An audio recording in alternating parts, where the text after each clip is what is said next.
So what do you do if you're miserable in your current job, but you haven't been able to find a new job yet?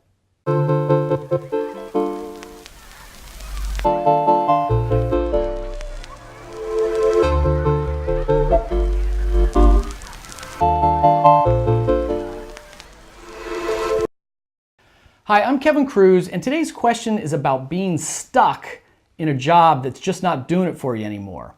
I got an email from, I'm going to call her Susan. I want to protect her identity on this one. She says, I've outgrown my current role and I'm in the job search process since there are no other opportunities with my current employer. I've been in my role for 6 years and I've been looking for the right position for the last 6 months. As I look for new jobs, I'm finding it increasingly difficult to stay motivated to do my current job. It's a real internal struggle to perform the tasks I'm responsible for. Conventional wisdom says do not quit a job until you find a new job. I just don't know how much longer I can take this.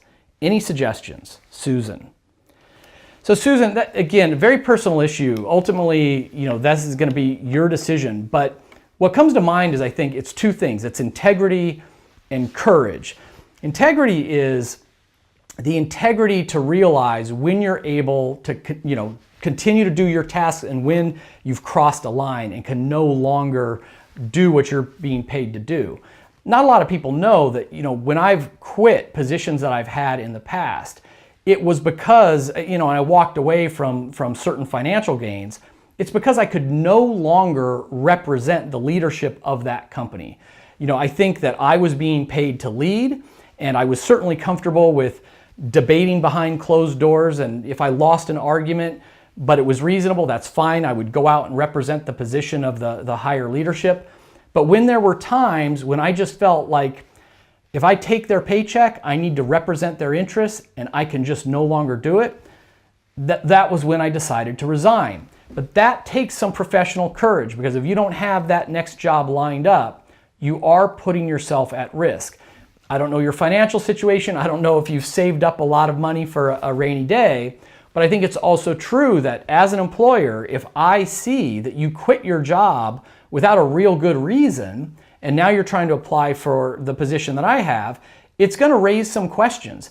You're going to say, I was bored, or it became, an untenable situation. I might think, well, maybe you're a difficult employee. You walked off the job. Do you have some kind of thing against a certain type of boss or certain kind of employer?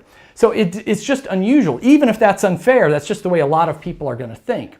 So I think you have to balance, this. How courageous do you want to be leaping off into the unknown without a paycheck and maybe making it more difficult to get the next job? But also, you've got your own integrity. You don't want to be collecting that paycheck if you can't do your job well. So just feel that out and balance it out. And I'm going to keep my fingers crossed that you find the next great job sooner rather than later. So thanks for that question. For everyone else out there, if you've got a question on your mind about entrepreneurship, career, productivity, whatever, just shoot me an email. I'm at kevin@kevinkruse.com, or I'm at Twitter. Just use the hashtag AskKevin and we'll pick that up and hopefully answer it on the air. Thanks a lot.